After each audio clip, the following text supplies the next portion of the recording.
Então, a gente se coloca como referência, né? E é muito importante, porque a mulher ainda, hoje em dia, tem toda aquela coisa, né? Conseguimos os nossos espaços, mas a gente ainda vive num mundo sobrecarregado, um mundo machista, né? Tem muitas mulheres ainda que ainda sofrem dentro de casa, com violência doméstica. Então, quando a gente se coloca numa posição de liderança, a gente tem que mostrar isso para elas, que elas podem atingir isso também. Verdade.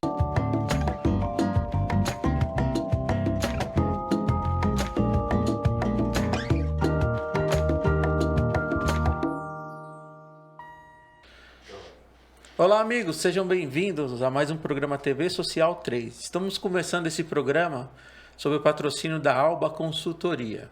Hoje estou aqui com o meu amigo Emerson Ivanov. Seja bem-vindo, Emerson. Obrigado, Wagner. É um prazer estar aqui com vocês. É um prazer estar aqui com as meninas, que hoje vão falar bastante das experiências. Então vai ser muito bom esse bate-bola. Que bacana. Vamos começar com a Alessandra. Alessandra, seja bem-vinda. Fala pra gente um pouquinho sobre o que é o Projeto Vilinha. Oi, queria agradecer a oportunidade, gente, estou bem feliz de estar aqui com vocês. O Projeto Vilinha é um projeto social que tem toda a parte assistencialista, né, de doações, de mantimento, de roupas, enxovais, mas o nosso foco maior é o educacional. E a partir desse ano a gente está focando também bastante no socioemocional. A gente percebeu que essas pessoas, principalmente pessoas em situação de vulnerabilidade, são muito carentes, né, de autoestima, né, de ter uma visão melhor para o futuro. Então, esse ano a gente está focando também muito nessa parte do autoconhecimento, da autoestima, do socioemocional, mas sempre focado na parte educacional.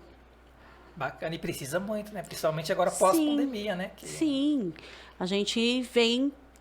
Eu acho que se você não tem uma autoestima, um autoconhecimento, você não consegue progredir, né? Você fica limitado, né? Então, é bem importante. Bacana, viu? Esse trabalho é muito bom. Obrigada. Ótimo. E agora também estamos aqui com a nossa grande amiga, pastora Andréia.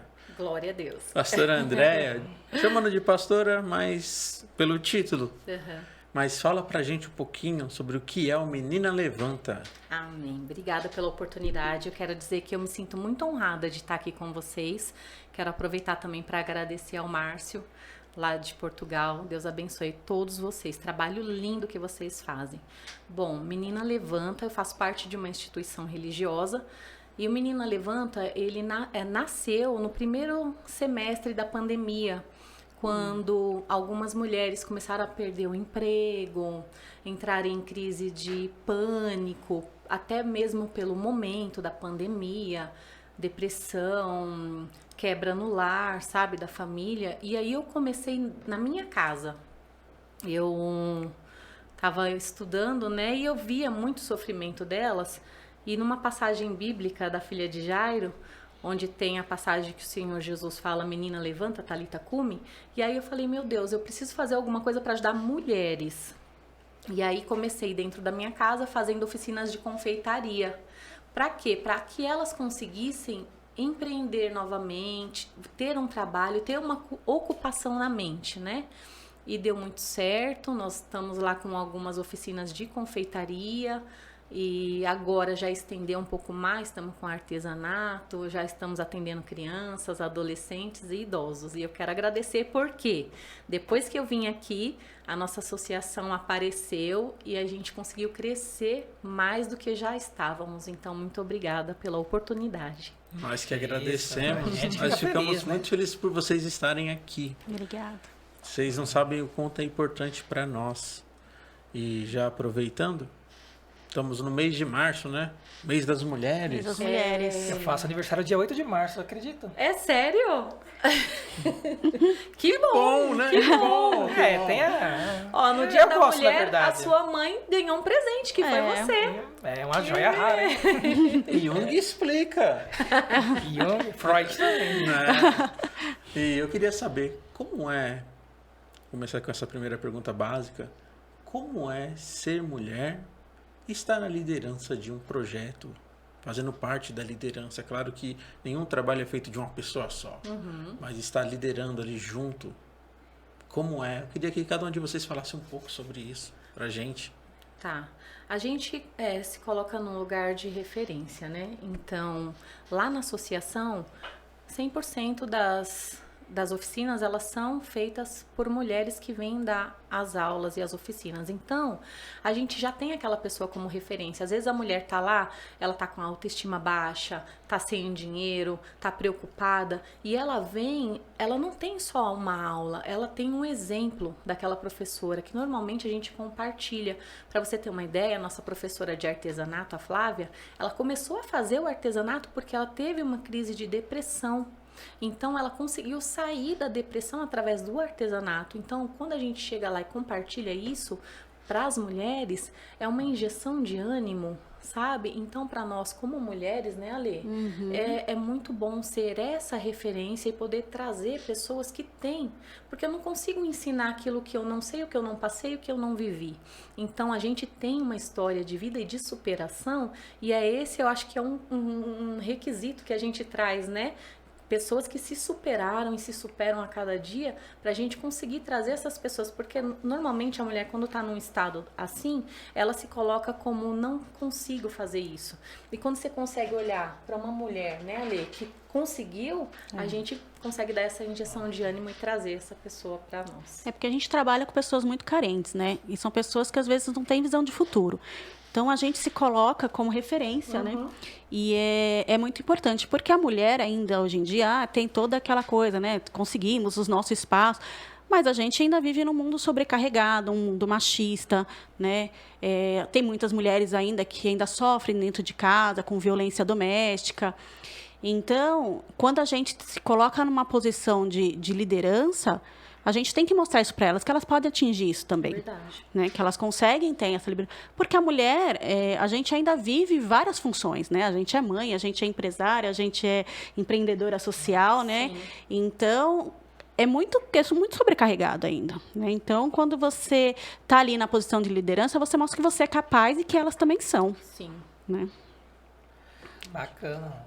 E sem contar que todo esse processo que vocês já têm extra, né? Que é mãe, é casa, é esposo. Ou seja, vocês estão adotando mais uma o esposo família. É o que dá mais trabalho, viu? É que a gente ainda tem aquela visão que a gente, mulher, tem que ter a capa, né, de super-herói. E, às vezes, é importante a gente falar pra gente que não, a gente pode não errar, a gente pode vacilar em alguns momentos, que tudo bem, né? Tirar a capa de super-herói de vez em quando é muito importante, né? Porque ninguém é perfeito. Achamos que temos que ser de ferro o tempo todo, né? Não. E a gente a mulher que somos de barro, às vezes. Sim, e a mulher ainda tem toda aquela parte sentimental, né? Aquela coisa de eu tenho que fazer, eu tenho meus filhos, né? Tem que ser, tem aquela coisa da culpa também, né? De se acontece alguma coisa com o filho, você fala assim, poxa, onde eu errei? Por que será que fui eu que errei? Né? Então a gente precisa tirar a capa de vez em quando e falar assim, olha, maravilha. A gente já faz bastante. Super necessário isso. E quando vocês precisam ser cuidadas, quem cuida de vocês? Quando vocês precisam de respirar? Ó, a gente sempre tem uma válvula de escape, né? Normalmente eu converso com pessoas que não estão ali no meu meio, mas de minha confiança, para não misturar, né? Porque às vezes eu vou conversar, por exemplo, com a Lê, que está ali junto comigo, que conhece alguma coisa, que vai associar, aí eu evito. Né? Mas normalmente a gente fala com Deus e aí consulta uma pessoa da nossa confiança, mas não do nosso meio. Porque às vezes a gente precisa também de um terceiro olhar, né? De alguém que está de fora da situação, porque é o que a Lê falou, às vezes a gente está errando. E aí, se vem alguém de dentro, não consegue enxergar. E quando vem um olhar de fora, que fala, não, olha, eu tô olhando a situação aqui de fora e eu tô vendo, talvez você deva mudar essa posição aqui, seu posicionamento e vir para cá para tentar arrumar essa situação. Entra na questão do eu cego, né? Eu não consigo enxergar em mim mesmo algumas coisas que muitas pessoas enxergam. É verdade. É interessante isso. E dentro do terceiro setor, vocês estão conseguindo desempenhar bem? Como que está sendo a adesão da comunidade ao trabalho que vocês têm realizado? Olha, nós estamos num bairro rural, afastado da cidade de Jimboguaçu, e a gente está com, como eu disse, o ano passado a gente teve 45 famílias, esse ano a gente vai ficar com 50 famílias. E o que a gente percebe é que Algumas famílias estão com a gente desde o princípio, há 3 anos. E a gente vê diferença neles. A gente vê diferença nas crianças, né? Quando você pergunta para os nossos filhos o que eles querem ser quando crescer, os nossos filhos sabem o que eles querem. Ou eles têm 10 mil coisas, né? Que, eu quero ser professor, médico, né? Presidente. Você pergunta para uma criança lá do nosso bairro, eles olham para você com uma cara de tipo assim, como assim? O que você quer? Eu vou ser o que der para ser, né? Se eu estiver vivo até lá, né? E a gente já vê que mudou isso, né? A gente conversa com algumas crianças, então tem crianças que já estão querendo fazer faculdade, coisa que antes eles não queriam, né? A gente já tem meninas de 16, 17 anos que já estão no primeiro emprego e fizeram cursos com a gente, profissionalizante. E a gente está numa área de tráfico. E já aconteceu da gente sair na rua e pessoas do tráfico virem falar com a gente, mesmo a gente não sabendo na época que eram do tráfico, e vendo agradecer, falando assim, olha, ninguém nunca vier fazer nada por nós. Né? Nós moramos na cidade de São Paulo e a gente escolheu o Embu-Guaçu pela dificuldade que eles têm. Então, a minha casa para a ONG é 1 hora de viagem. Né? E eu estou lá todo final de semana. Então, é muito importante essa conquista que a gente tem, sabe? De você passar na rua, as crianças vindo correndo atrás, falar, a tia Lê chegou, né? Então, isso é muito gratificante, né? Então, você vê que a comunidade te acolheu também, não foi só a gente que acolheu eles. É verdade. Lá na Associação Menina Levanta, a gente tem uma aceitação boa. Por quê? Eu acho que eles mais, né, que estão ali, que acolhem a gente também. Porque eles têm ali como um recuo, sabia? Eles querem sair daquela realidade que eles estão. Principalmente as crianças, né, as mulheres. Então, eles vêm mesmo. Você abre a porta, tá ali. Tem o que hoje? Às vezes eles vêm numa atividade, por exemplo, hoje a gente teve lá oficina de cílios. Então, tinha pessoas que você vê que estava ali só para conversar, para desabafar, para sair um pouco da realidade dela. E isso é bom. E eu sinto que esse acolhimento e essa empatia, né, que eles criaram é muito boa. Ótimo. Emerson? Excelente. Qual público mais você está trabalhando hoje, assim, especificamente? Certo. Hoje a gente tem oficinas para as mulheres, porque é o nosso foco, e para as crianças. A gente também trabalha lá com crianças autistas, mas o foco da nossa associação são mulheres. Por quê? Se eu invisto em uma mulher, eu consigo atingir os filhos dela, o esposo dela, a renda dela, da família em geral. Então, o nosso lema é capacite uma mulher e ela vai restaurar a família, vai restaurar as crianças, vai restaurar o marido. Por quê? Pela atitude dela. Hoje a gente tem, por exemplo, uma oficina de bolo no pote. A gente instrui aquela mulher a ir num CAT, tirar um MEI, pegar lá o CNPJ, cadastrar no iFood. Então, ela consegue trabalhar de dentro da casa dela. Não precisa se preocupar com nada, porque até o motoboy é do iFood. Então, ela só precisa fazer aquilo ali. Então, ela tem mais tempo para cuidar da vida dela, da renda dela, dos filhos dela, do marido dela, tudo dentro de casa e ainda consegue ter uma renda. Então, o nosso foco hoje é realmente a mulher. O Projeto Vilinha trabalha com a família toda, né? A gente tem tanto cursos profissionalizantes para adultos, quanto a aula de reforço para as crianças, os trabalhos socioemocionais para as crianças. Então, a gente pega a família toda. É claro que, no projeto em si, quem acaba indo mais são mulheres e crianças. Dificilmente a gente vê os homens, né? A gente vê os homens chegando no final para pegar a cesta básica, né? Por peso. Mas, assim, nas atividades mesmo, fica mais a mulher e as crianças. Mas a gente agloba a família inteira.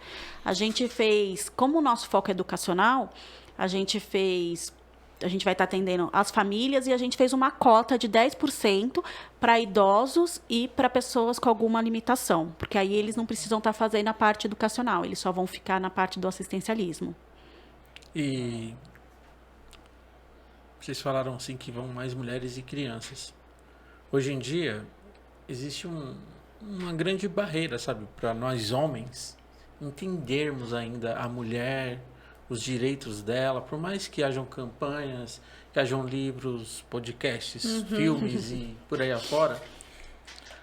O que muda numa mulher quando ela se empodera, quando ela pode compreender que ela não depende do homem mais para viver, ou que ela não depende de estar sobre um jugo de violência?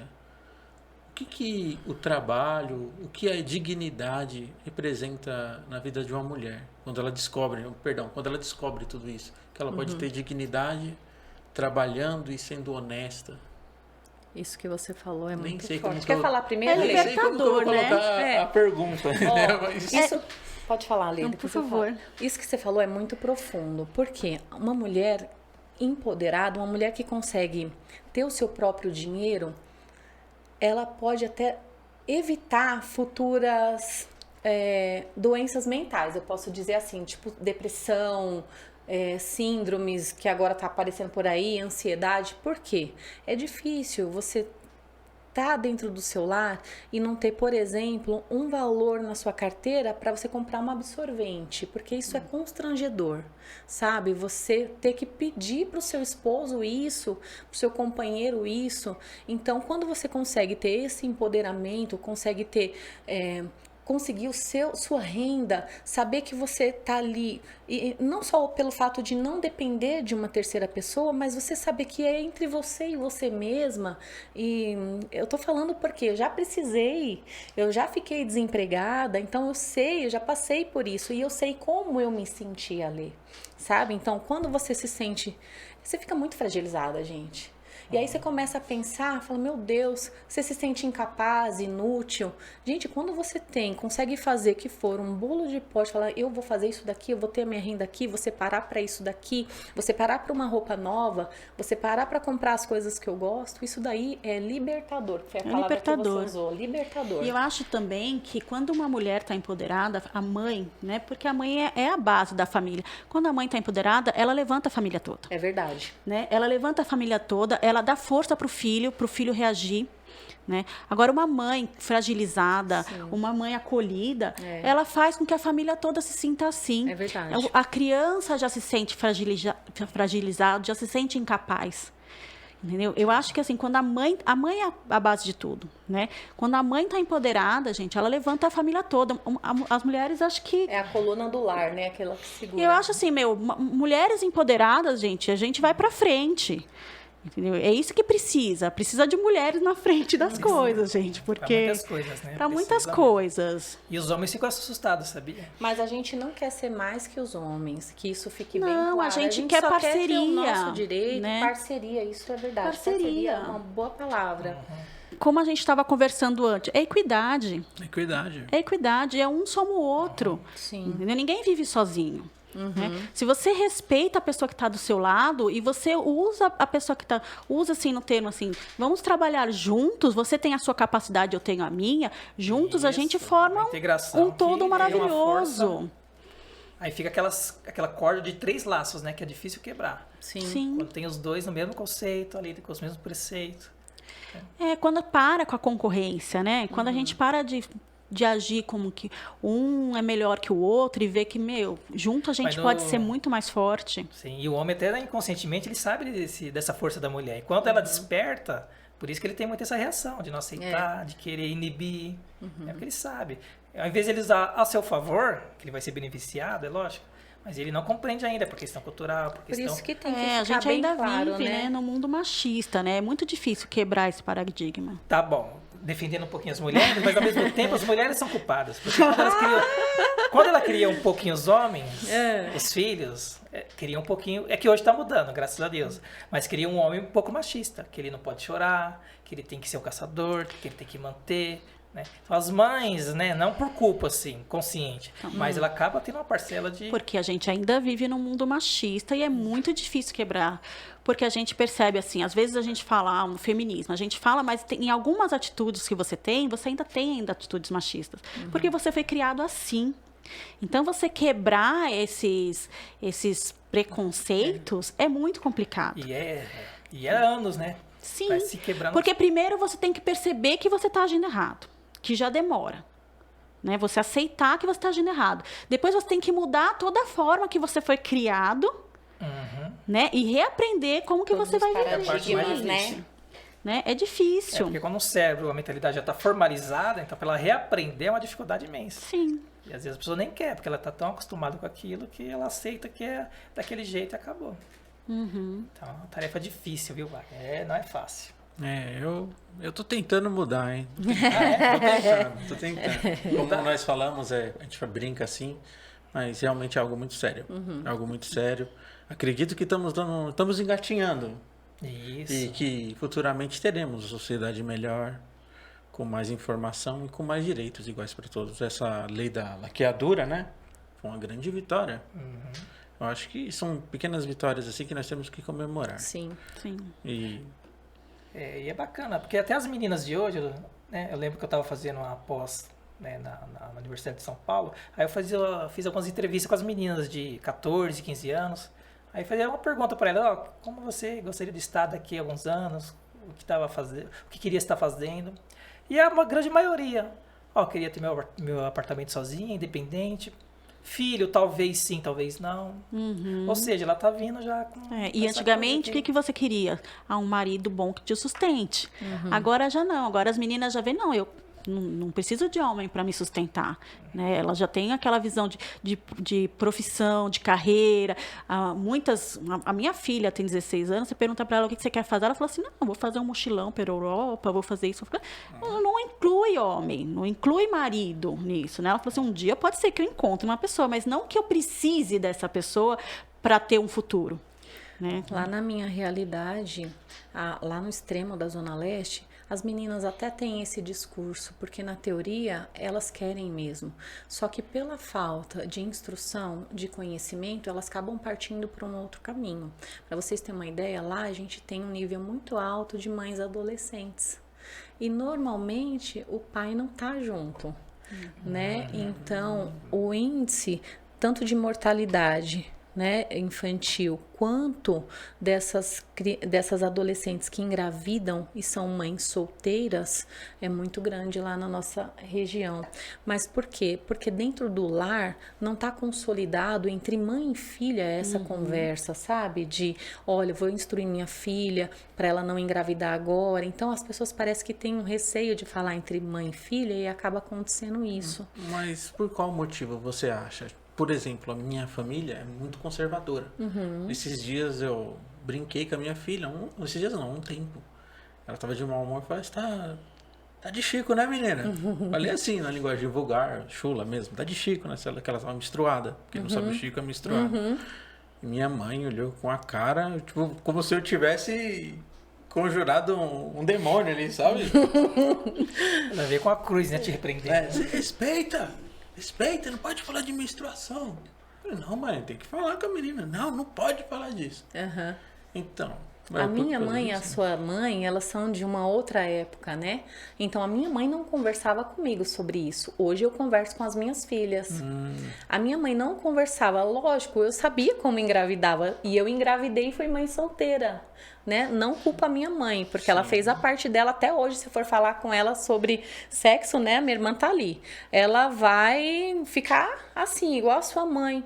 Então... é uma questão também da geração. Só que hoje as pessoas elas estão dentro dos seus lares e a gente está falando de um público periférico, que os pais são alcoólatras na maioria dos casos. Então tem caso de uso de drogas também. Então as pessoas elas não estão preocupadas, porque parece que é uma coisa que vai acontecendo com a mãe. Ela teve filho solteiro, então a filha vai ter, a filha da filha vai ter, e até que se quebre isso. E como que a gente quebra isso? Injetando a informação ali, naquele isso que lar. eu ia falar. Nessas famílias mais carentes, além da falta de informação, porque às vezes a gente vem de uma realidade que é difícil você falar assim, como assim não tem informação? A internet tá aí, televisão tá aí, não tem informação, mas não tem. Né? Porque esses dias mesmo a gente estava conversando com uma família que 7 crianças na família. Aí a gente falou, meu, 7 crianças, né? Colocou um DIU.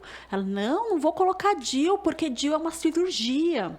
A gente, não, DIU não é cirurgia. Não, eu fiquei sabendo que DIU é uma cirurgia. E a gente falou assim, poxa, gente, né? Pelo amor de Deus, né? A gente está até agora levando palestras sobre isso para lá. Eles não têm informação. E outra coisa, a realidade deles com a família, aquela harmonia da família, que todo mundo conversa, que tem essa troca de ideia, que não tem mais esse preconceito que você não pode falar sobre sexo com criança, não existe entre eles. Primeiro que às vezes a mãe se mata de trabalhar porque ela não, geralmente é mãe solo. Verdade. Ela não tem um marido para apoiar, então ela está trabalhando quase 24 horas. As crianças ficam na escola e à tarde elas ficam aonde? Na rua.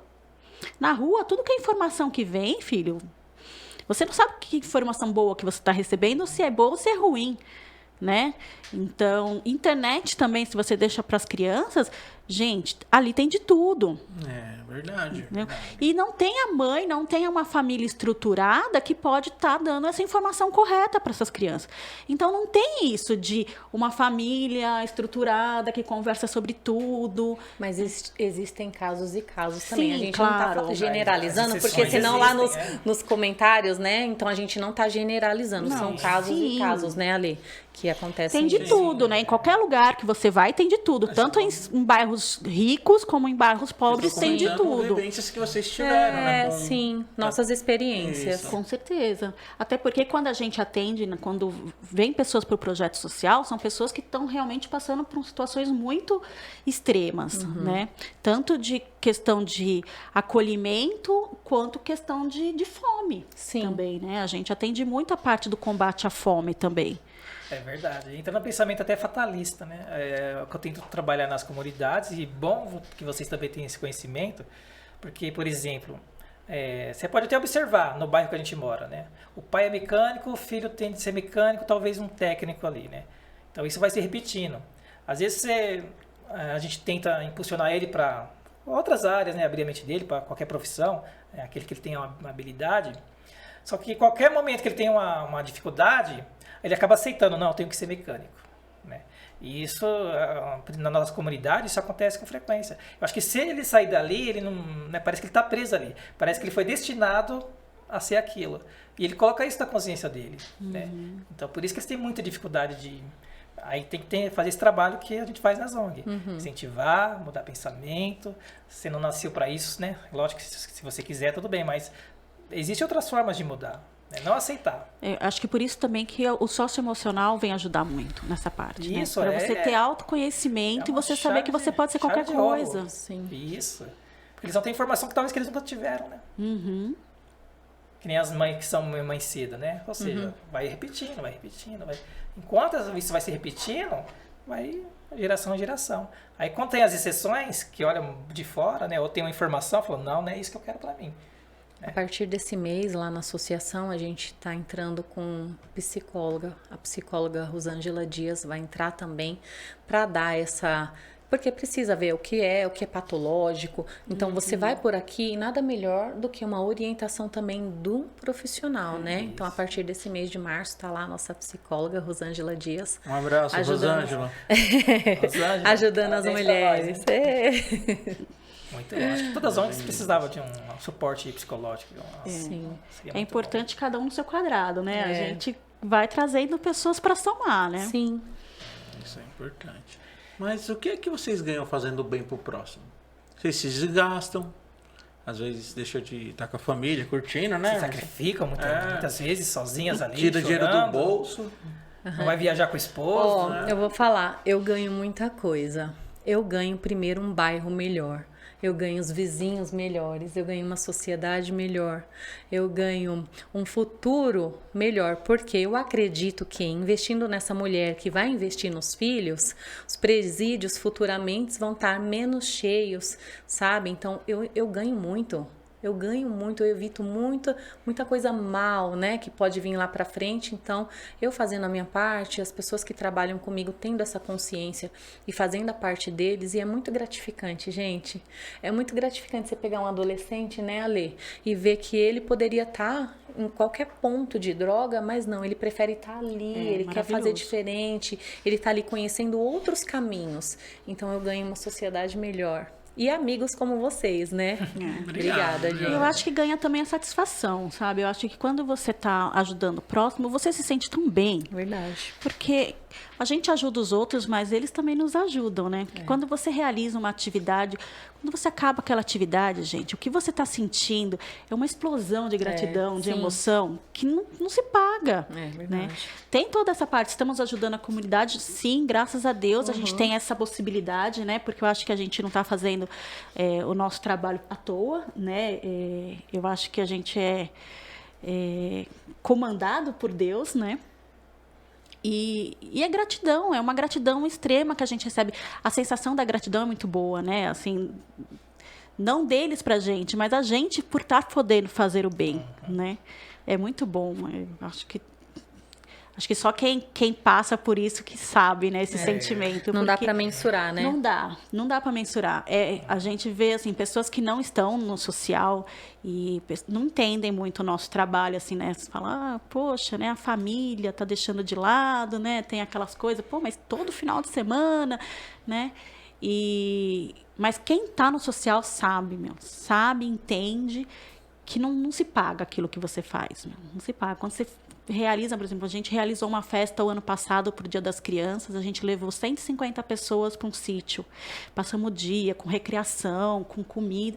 Gente, na hora que acabou aquilo, gente, eu falei assim, nossa, você fala assim, poxa, eu fiz isso, né? Eu, claro, com muita gente junto, né? Porque se for uma equipe, vem gente do além te ajudar. E é uma festa linda, e você vê aquele sorrisinho daquelas crianças que talvez elas não caiam ter aquela oportunidade. É verdade. Você fala, cara, isso é muito bom, isso é o que eu ganho. Maravilha. Pode falar. Essa questão da gratificação, acho que não tem preço, né? Até quando o apóstolo Paulo falava, né? Eu me desgasto, mas eu faço uma coisa que eu gosto, que eu amo. Acho que tem que ter o prazer e o amor que tem. Porque acho que não é qualquer pessoa que está preparada para se desgastar por outra pessoa que às vezes nem conhece. Mas tem um sentimento que ela é humana, ela precisa. Né? Então, isso é a empatia de se sentir o que a outra pessoa sente. Né? O social, ele tá no sangue. O social tá aqui, sabe? Ele é sentimento. Eu costumo falar que você, para continuar no social, apesar de todas as barreiras, tem que estar aqui. Porque quem veste a camisa, tira a camisa. Né?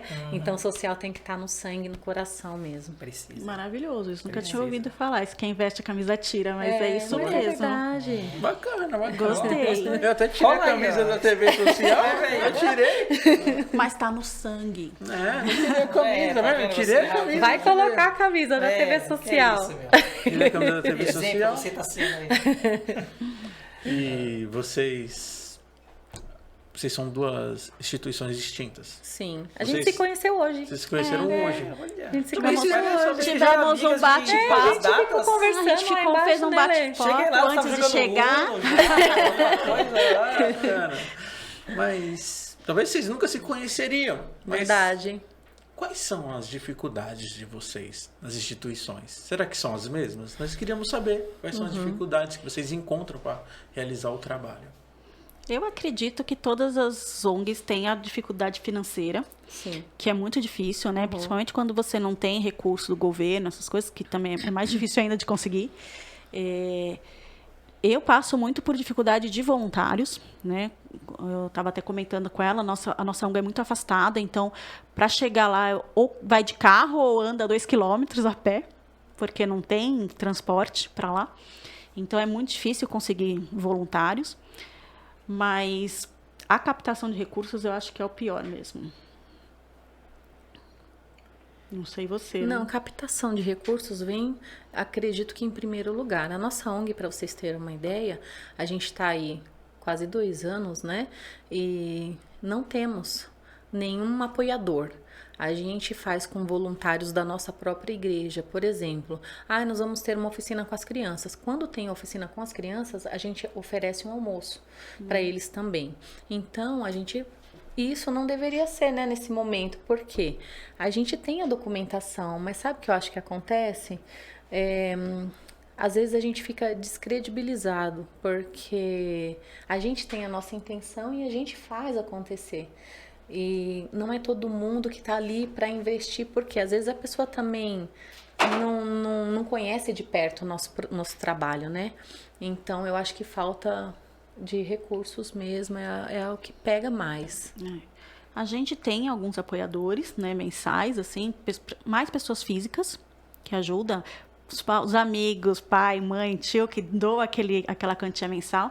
A gente dá o kit feira, né, na parte do combate à fome. Então, a gente tem alguns comerciantes locais e agricultores locais que nos fornecem a verdura e os legumes.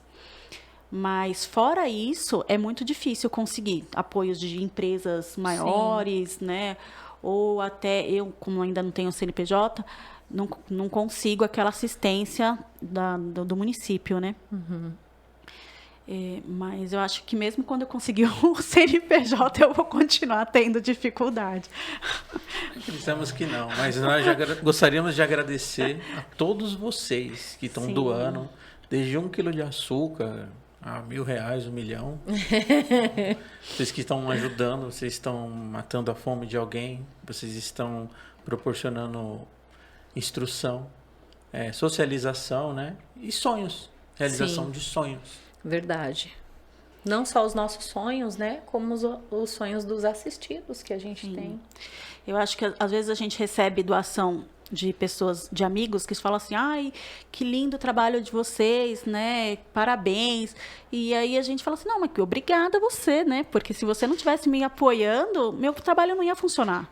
Né? Eu não estou sozinha lá, né? Eu preciso de apoio, tanto dos voluntários quanto dos patrocinadores, né? Das pessoas. Então, eu acho que até a pessoa que está doando, por mais que ela nunca tenha ido na ONG, ela é uma voluntária, né? Ela tá contribuindo para essa mudança social.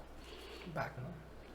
Antes de finalizarmos... não acredito, já está acabando. Está acabando. Como Sempre faz isso. Fábio, que isso? Já está acabando, já. Nosso tempo é escasso. Por isso que o Fábio ali, ele é por isso que cada palavra aqui são pérolas, são joias preciosas. E eu queria que vocês compartilhassem. Sei que são vários momentos marcantes, várias coisas bonitas que aconteceram. Até tristes também, né? Que marcaram. Mas eu queria que vocês compartilhassem cada uma de vocês falasse um momento pra gente. Pra gente também poder viver isso que vocês viveram. Nem que seja na nossa imaginação. Eu vou não falar... vale o casamento, hein, com o esposo. Eu vou falar o mais recente, porque cada dia acontece uma coisa, né? Eu me apaixonei por um menininho de nome Pedro, maravilhoso, gente, e quis ajudar de uma certa forma, mas já estava muito apegada, né? E não consegui continuar, mas o meu desejo mesmo era, porque ele já não mora com a mãe dele é usuária, né, e mora na rua, e ele mora com a tia, e ele frequentando lá as oficinas para as crianças, eu me apeguei muito com ele, e queria muito que ele viesse comigo. Hoje eu não consigo ter ele por perto, porque até uma questão judicial não pode e também não tem a permissão da tia. Então, esse caso, para mim, é o que mexeu mais comigo nos últimos dias, porque eu queria, na minha cabeça, e se ficar comigo vai ter um futuro diferente. Então, eu comecei a trabalhar isso em mim e comecei a trabalhar isso de uma forma que eu posso ajudá-lo a ter uma vida diferente com a tia dele. Então, essa experiência, para mim, está sendo ainda no momento de superação para mim e para ele também, porque por ele estava comigo. Sabe aquele negócio que a gente se apaixonou? Ele estaria comigo, eu estaria com ele, mas por força maior no momento não dá, então eu estou ajudando conforme eu posso a tia dele a trazer ele para um outro caminho. São tantos que é difícil, né? Eu acho assim, quando você vê o sorriso daquelas crianças, assim, quando você percebe que eles não sorriam antes, não olhavam para sua cara, olhavam para o chão, e daqui a pouco eles estão olhando para você, eles estão sorrindo e eles estão se comunicando, porque a gente percebe o grau de timidez, né? O quanto que eles se sentem inferiores a você, e na hora que eles começam a olhar no seu olho, isso é sensacional, né? O sorriso, o olho no olho. Quando a gente vê também um adolescente se encaminhando, indo, já começando a trabalhar, e que você deu todo esse suporte para ele chegar lá. Isso é lindo, né, gente? Não tem como você não ficar feliz, né, com isso. Isso é maravilhoso. São muitos momentos, né, que marcam a nossa vivência, né, Emerson? Temos muitas coisas, né? Sim. E eu sei que esse momento que vivemos aqui vai ficar eternizado no meu coração. Esse momento que participamos aqui, todos nós. Para tudo sempre. Estamos no nosso sentados. também, coração, Até com no céu nós vamos certeza lembrar tá desse marcado. Porque nós aprendemos muito com vocês. E quem assiste também aprende. E eu gostaria de agradecer de coração a vocês duas mulheres determinadas, guerreiras. Nós duas que agradecemos. Mães de famílias que sei que fazem o impossível dentro de casa e fora de casa para tantas outras famílias. Nesse mês de março, que é o mês das mulheres, nós deixamos o nosso carinho para vocês. Obrigada. E nós vamos dizer que amamos vocês também. Muito obrigada. Todos vocês, toda a instituição Vilinha, Menina Levanta. Eu quero que vocês levem um abraço a toda a família. Obrigada. O marido da Ale tá aqui. Mas manda um abraço também pro seu marido, pros seus filhos e que Deus abençoe. Amém. Emerson, pode falar. Sexta-feira agora, aproveitar o momento que Fica à eu vontade. vou dar um primeiro encontro de mulheres lá na casa da minha irmã, né? E eu vou falar um pouquinho dessa questão. A diferença de uma mulher e a diferença de uma joia. Né? Então esse vai ser o tema. Aí vocês estão convidadas também, tá? Muito Obrigada. bom. Vai ser o primeiro encontro de mulheres que eu estou fazendo. Em prol também do mês de março, né? Que é o mês das mulheres. 8 de março eu nasci, então entendo um pouquinho, né? Mas é bacana. E parabéns para vocês. Obrigada. Guerreiras, fortes. E eu gostei dos nomes, Casinha, né? Por que Casinha? Acho que quando a gente tem uma mansão, é muito grande, né? É muito espaçoso, as pessoas ficam um pro lado pro do outro. Mas que casinha que é essa aí? Não, tem o A desenho vilinha. da casinha, Rapaz. mas é vilinha. A vilinha, isso, a vilinha. vilinha, então. Não, Ela é é assim. pequenininha, que as pessoas ficam aconchegadas. Então, essa é a Mas ideia eu da gostei fraternidade, né? É a casa pequena, sorridente, tá vendo? E Menina Levanta também, que eu achei interessante, né? Porque a tendência da sociedade é fazer a gente andar de cabeça baixa, ficar desanimado. O celular veio colaborar que a gente só anda de cabeça baixa. Né? Então, acho que eu achei interessante. Menina Levanta, tem que levantar mesmo, né? As pessoas têm que andar de cabeça erguida, ereta, né? Com olhar para o horizonte, olhar para cima. Que a gente está condicionado a só olhar para baixo. E olhar para baixo a gente perde muita coisa, né? E as pessoas ficam doentes porque está perdendo, né, a vitalidade da vida. E vocês com esses projetos é maravilhoso. Vocês estão despertando sonhos e alcançando famílias. Acho que isso é Sim. incomparável. Acho que a satisfação que vocês têm, a alegria que vocês têm, nós também temos, com certeza. Nós que agradecemos. Obrigada, Emerson. Obrigada, Wagner. Vocês são preciosos, fazem a diferença nesse terceiro setor. Muito obrigada por cada oportunidade. Estar aqui para nós é uma honra, é um privilégio e é um conhecimento que a gente agrega para as nossas vidas e a gente também vai guardar no coração para sempre. Muito obrigada. Essa conexão é sensacional, né? Como você viu, a gente estava conversando, agora já parece amigas, né? De longa data. E isso é muito bacana. E é vocês que estão proporcionando isso a gente. É verdade. Muito obrigada. Obrigada, Deus abençoe. Amém. Amém. E Márcio, ó, eu ganhei, você não ganhou dessa vez, hein? Um abraço, Márcio. Eu vou Fica entregar com Deus. pessoalmente, viu, Márcio? Você ganha perfume, ele tá com vinho português lá, só pra, né, Márcio? Abração, Márcio. O Márcio tá aqui no coração da gente. Deus abençoe, Márcio. Amigos, obrigado e até a próxima. Fiquem com Deus. Deus abençoe a todos. Tchau.